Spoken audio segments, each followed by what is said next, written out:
Hello, everyone, and thank you for joining the Nonprofit Learning Lab for today's workshop. If you have any questions along the way for our presenter, you can type them into the questions box in your GoToWebinar control panel, likely on the right-hand side of your screen. If you have any tech-related questions, you can also type them there. If you are interested in using live captions for today's workshop, you can use the link that we've sent in the chat. If you are interested in receiving the recording and materials from today's free webinar, you can visit our free webinars page on the Nonprofit Learning Lab website, or you can send us an email at program@nonprofitlearninglab.org. And without further ado, I will now hand it over to you, Albert. Thank you for the warm introduction. I'm excited to be here today with everyone to talk about the 5 trends in volunteering you can't ignore in 2024.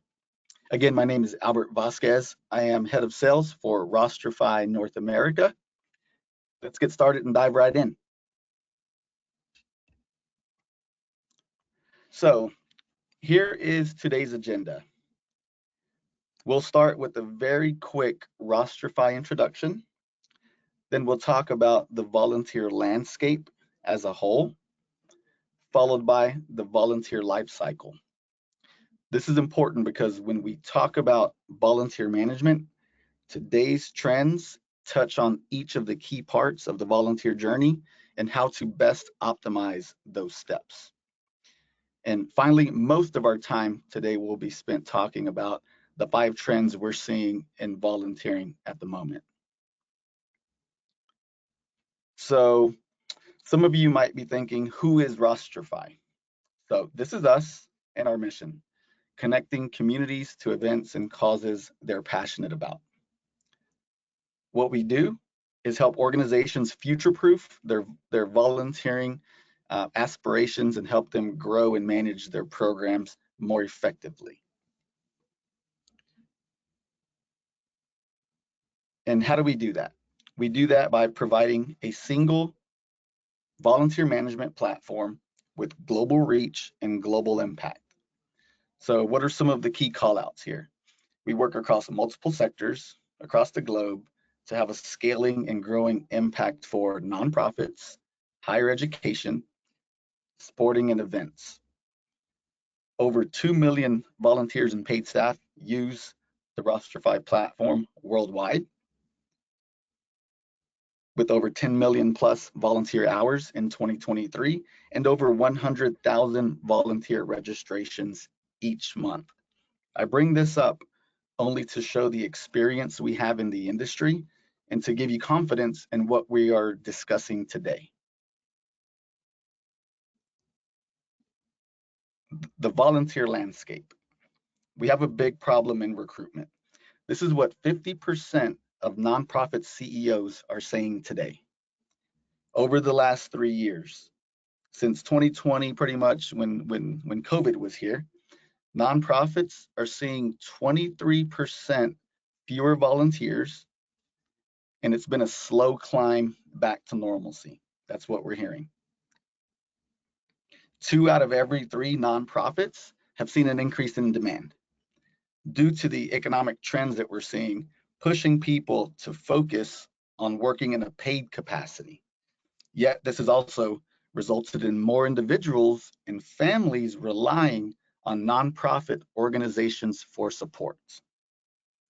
28% of nonprofits are operating with less funds, less donations, less government support, meaning they need more, even more volunteers to help them with their missions. Let's talk about the life cycle of a volunteer.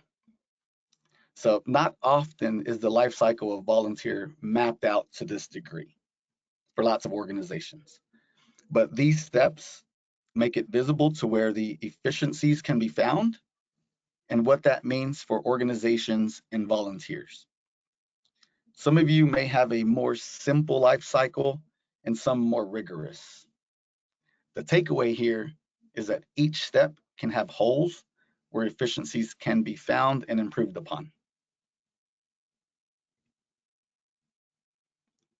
And what are the 5 trends that we're going to talk about today? 1, enhance the volunteer experience. 2, the power of data and integrations to grow volunteer support. 3, increased focus on compliance and security. 4, catering your program to Gen Z. And 5, unlocking the power of corporate volunteering. So let's talk about trend number 1. Trend number 1, enhancing the volunteer experience. Be flexible and cater to your volunteer needs. Give volunteers options. They like choices and they like to give their time, but it does need to suit their lifestyles. So make it easy for volunteers to find you, make it easy for volunteers to register, make it easy for volunteers to become part of your organization.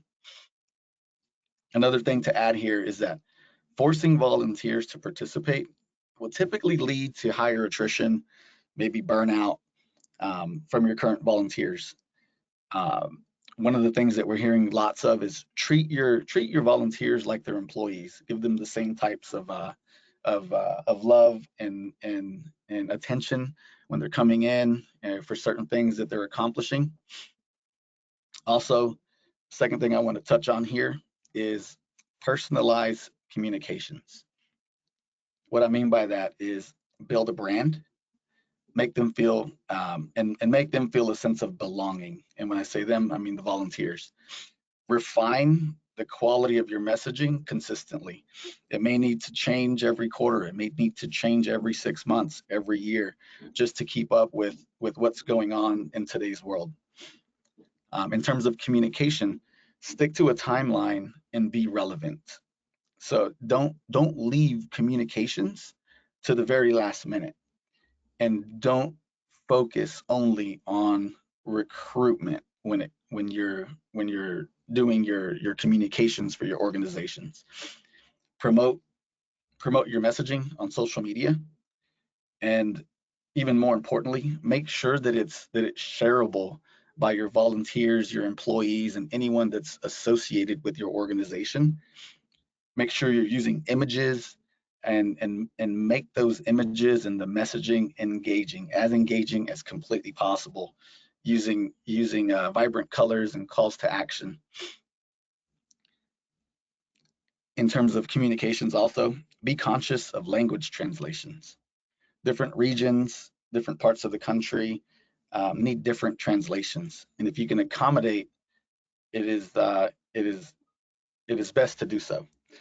And make sure that you're taking this into consideration. Be as responsible as completely possible um, when communicating with your volunteers, especially during onboarding. In some regions across the country, we've seen up to 90% of volunteer applications go unanswered. It sounds crazy when recruitment is one of the biggest challenges out there. But a lot of it comes down to lack of time or just lack of technology to help aid volunteers. That being said, volunteers have a short giving period, so you have to get this part right. You have to communicate quickly, and you have to make sure when they're going through that journey of becoming a volunteer that you are responsive. The number one motivator for volunteering is social interaction, from what we're hearing. So where possible, invite volunteers in pairs. Give them the opportunity to bring a friend, and open up the door for group volunteering, whether it's corporates, whether it's schools, whether it's any other groups that you're coming across. The third point I want to talk about here is reward and recognize your volunteers.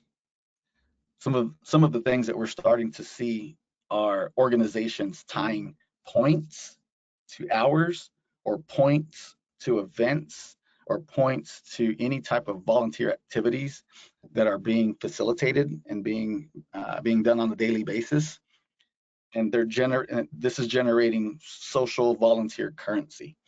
So they're using this currency to help volunteers redeem gifts or possibly help increase donations.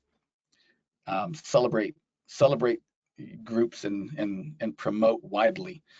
Anytime you see lots of interaction going on, great volunteer efforts. Bring in your marketing team if you can. Bring them in close to the action.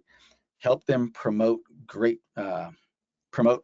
great volunteer stories. Put it on social media. The fourth point here is probably one of the most important here, is make volunteering easy.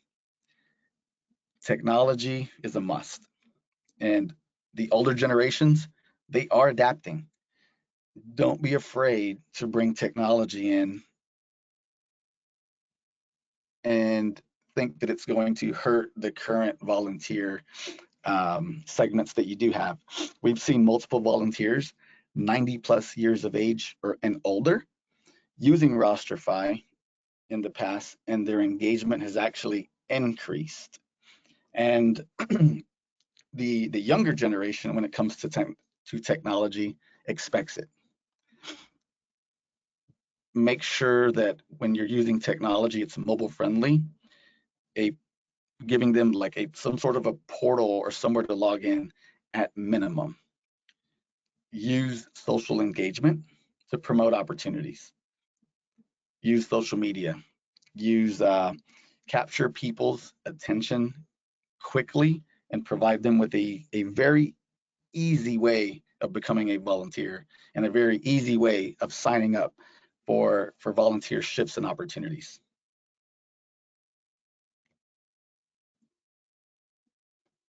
Here's a quick case study for you from Mudgirl. And Mudgirl and what they're doing for their volunteer experience. Something that seems quite simple, but they're scheduling 30,000 volunteers across 50 events per year. They're using English, French, and French Canadian language translations to help provide a great volunteer experience. They are aware of their volunteer profiles and what they need, and they're doing all of this with one volunteer administrator, one volunteer coordinator, using technology. Trend number 2, the power of data and integrations to grow volunteer support. So use data to review and analyze your current volunteer program. And some of the things you should be looking at is who and how often do individuals volunteer? Who are they and how often do they volunteer? Who's most active? Which groups are the most reliable? Which areas have improved operational efficiencies? What is your attrition rate? What is your engagement rate?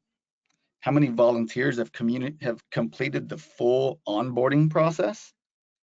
How many of the volunteers are compliant with background checks, with training, any requirements that are needed to become a volunteer? Look at your volunteer donor relationships, number 2 here. Look for which volunteers are also donating. Look for which donors are also volunteering. Use this data to increase volunteering and also increase the donations that you're bringing in.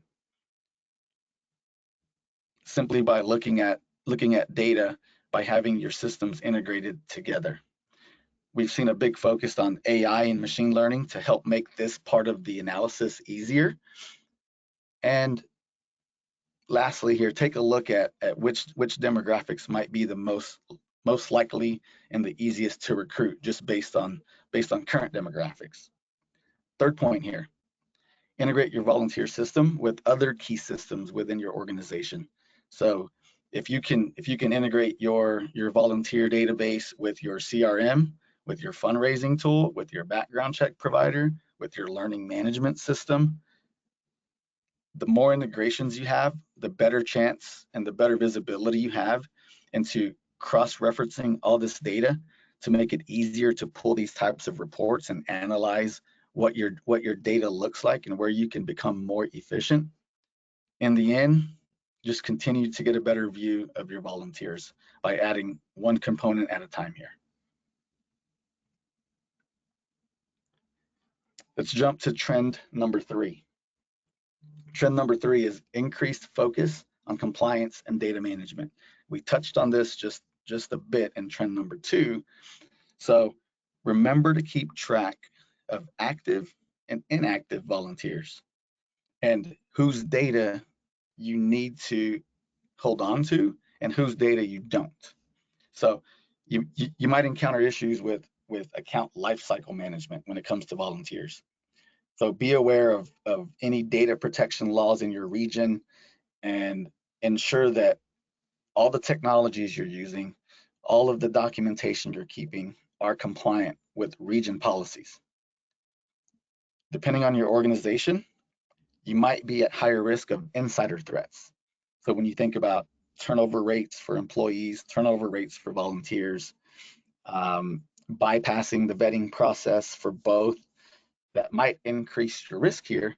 So the closer you tie this information together, the better eyes you have on compliancy and data management, the easier it is to eliminate these risks. Be diligent with your volunteer onboarding. So maintain background check records and any necessary requirements. Ensure volunteers have the skill sets they need to meet volunteering needs. For example, when you're working with the vulnerable, it's critical that they do any training. Usually, any background checks need to be tracked and stored appropriately and documented just to ensure compliance. Onboarding and training. Ensure you have this available and can track who has completed it. Provide mandatory training when onboarding volunteers and when any changes in policies or processes come about. Address common threats to your organization, like cybersecurity policies or processes, expected user behaviors, and incident responses and processes and how things like that are reported, even with your volunteers, not just your employees. Include exercises that help users or volunteers identify common threats, like phishing or social engineering attacks. Inform your volunteers of your organization's password policy. Provide tips on creating password phrases or complex passwords. Give your volunteers and give your staff and give everybody the means to help ensure that your organization is compliant and you're doing everything you can. Trend number 4, this is probably one of the most popular ones that we talk about, is catering your program to Gen Z. And here's some interesting information about Gen Z. They are twice as likely to feel like they can have an impact by volunteering versus donating directly to the organization. 84% support nonprofits or causes in some way already, and 33% are volunteering regularly. The question should be, are they volunteering with my organization? And what does the demographics look like here in my area?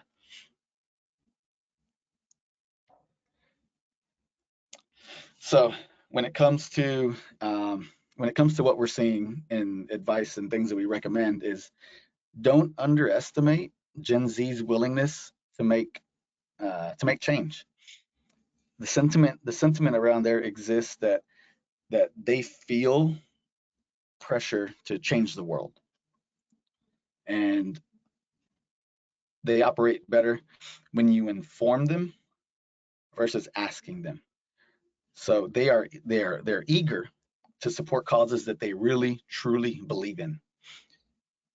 So promote your bigger cause and your wider purpose that engages them more deeply. Share the story and inspire them. Give them, make them feel as if they're part of that organization, of your organization. And then think about the channels you're promoting your opportunities are.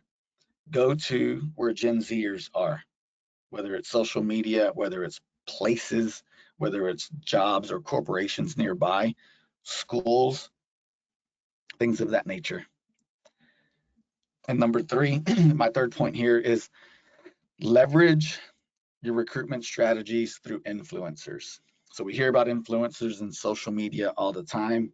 There may not be anybody significant in volunteering, but who already supports your cause, and how can they help promote your organization and your mission and what you're about? An example I have here is from a recent conversation with God's Love We Deliver in New York City. Is they have celebrities and that are providing both donations and volunteer hours to their organizations, and they simply ask and tap them on the shoulder if they could just help put the word out, and it helps. They also work with other with other community leaders in their areas to help do that.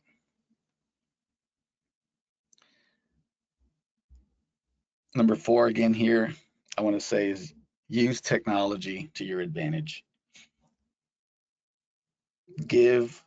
Put the message, put the opportunities, give give volunteers every piece of information that they can get in the palm of their hands, whether it's through a mobile device, through email, through social media. Make it easy for them to receive the information and make it easy for them to select you. Here's a quick story from an organization called Volunteer WA, and how the tactics they used to attract Gen Zers. So they were struggling with recruitment, just like a lot of organizations are today. They hired a marketing company. I know some organizations might not be able to do this at the moment, but they hired a firm, they rebranded, and they put a focus on attracting Gen Zers through youth social media networks like TikTok and Instagram, and it paid dividends. It paid dividends for them. You can do a search for this for the story here on ABC News to read more about it. Trend number 5, unlock the power of corporate volunteering. So every year, Fortune 500 companies devote $20 billion to their corporate social responsibility efforts. Let's go through a few of these stats first. 60% of companies offer employees paid time off specifically for volunteer programs. Employees who participate in employee-sponsored volunteering are 5 times more engaged at work. 81% of millennials believe corporations should practice CSR and support good citizenship. Small businesses donate 2.5 times more to nonprofits than large corporations. I'm sure there are tons of small businesses around lots of these organizations across the country. Dig into it a little bit and see what it looks like around your areas. 89% of companies provide employee matching donations. Do we know as organizations who does that around us? And are we taking advantage of that? And actively promoting our organizations to those companies. So what does this all mean? The biggest challenge to corporate is to corporations looking to provide back to the community is finding opportunities. And the opposite to this is right now one of the biggest challenges to nonprofits is finding volunteers. So let's connect the two here. Do some research, find out who the Fortune 500 companies are nearby. Rostrify as a company, we're taking steps to be a link between the two sides of the marketplace to help close this gap and provide transparency, provide the opportunities to the corporations and the volunteers to the organizations. And our roadmap down the road is a way to help solve that problem. going back to the topic here, perhaps start small. Ask your local companies, that are like small, from 50 employees to 250 employees, if they have a CSR program, if they do donation matching, if they have days off for their employees to volunteer. Get to understand what the landscape looks like. When you're creating your proposals for these corporations and companies, use data and insights that you're capturing from around in terms of what you're finding as well. Tell the story and align the corporations that you're working with and the companies nearby with your mission. So like if you're a Habitat for Humanity, or with the local Home Depot, like those two have some alignment. There's building, there's Home Depot provides the tools and the materials for that, and they happen to have a CSR program already. So those two align very well. Find something similar, youth to youth, things of that nature. And then just a quick story here on what makes a partnership beneficial for both parties. We've kind of touched on a few of these, but consider the goals of your corporate partner. What do they need to report on or show? For example, a lot of times they need to report back on their CSR program, the number of volunteers they had and the number of hours they did over a given time period. Regular communication that's custom to their organization's involvement will help engagement. We touched on this with a little bit of Home Depot and the Habitat for Humanities. What does that, where's the alignment here, and how do you make these stories kind of be told together? Give shift management autonomy to the corporations and the companies nearby. What I mean by that is, if someone reaches out to you from a local company or corporation and they're asking for 10 to 15 spots, give them some sort of ownership into ensuring that it's staffed and providing the information that you need in terms of staffing, and to ensure that these spots will be filled. Put this back on that group leader. There are tools out there, just like the one we have, where that group leader can invite people, that group leader can assign people to the shift, and you as an organization have that transparency to see all of this happening. It also reduces the phone calls going back into the organization just for staffing updates from the corporate or the company over to you guys. Fourth point here is, corporates want to align their organizations to NFPs with similar missions. Use that in your sponsorship and proposal documents. There's a white paper here you can download that kind of gives some great tips around, some more details around corporate relationships and how to better manage that. And that is the end of our presentation for 5 trends in volunteering you can't ignore in 2024. Do we have any questions to field at the moment? Yep, thank you, Albert. We have one question so far. I do just want to remind all attendees, if you have a question for Albert at this time, you can go ahead and throw that into the chat box on your GoToWebinar control panel, likely on the right-hand side of your screen. One question we got was if you could review what a CSR is. I think it was just on a previous slide.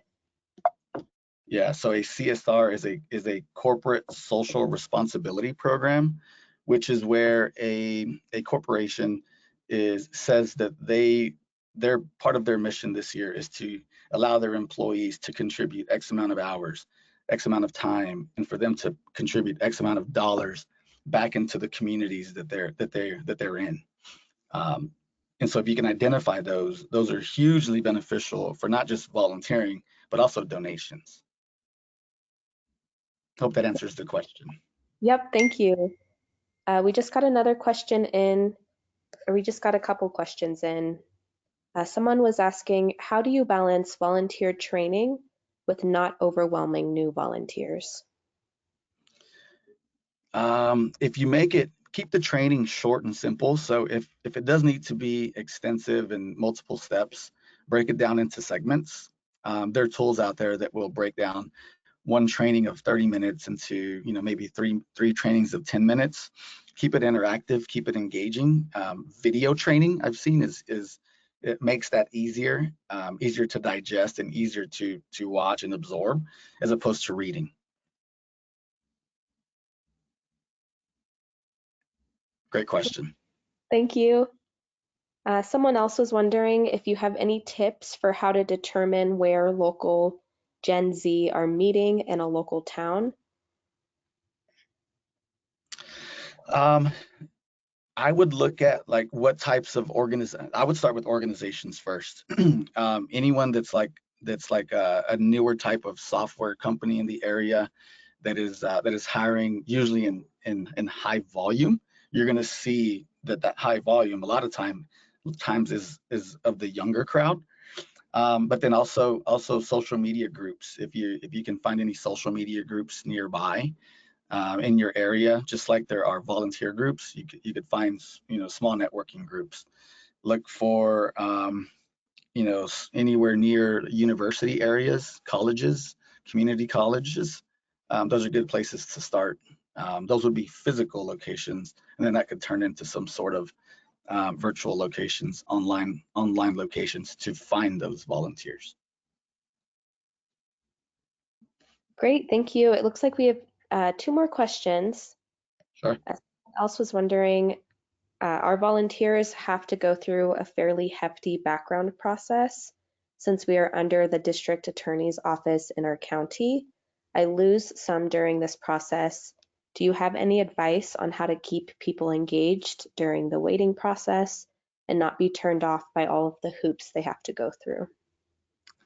Yeah, great question. This comes up a lot. I've seen organizations that have 10, 12, 17, 20 steps to becoming a volunteer.